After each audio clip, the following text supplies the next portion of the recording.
I want to make it very clear that substantiated rumors spread on the internet are true, and I do have a relationship with the district attorney, as well as many of the witnesses in this case.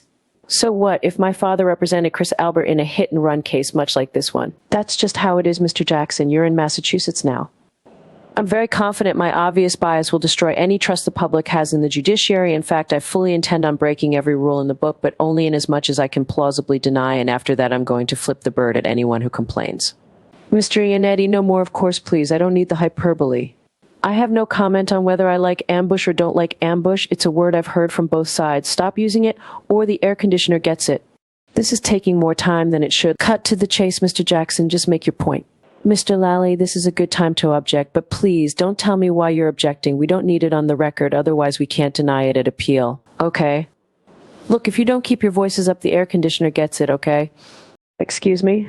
Is this funny, Miss Reed?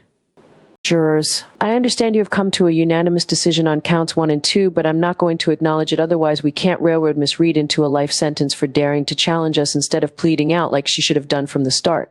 I'm not here to make you feel all warm and fuzzy after spending your entire days for a whole month in my courtroom. I only have one job to do, and that is to call a mistrial whenever the district attorney writes me and demands it.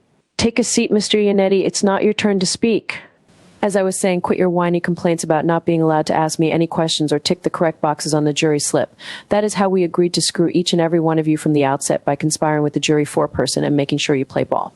Mr. Jackson, I am for real. We're not in Kansas anymore. This is how we do things in Massachusetts. Where was I? Oh yes, I'm declaring a mistrial, and I don't care if the jury agrees with me or not. We are done. The jury is dismissed.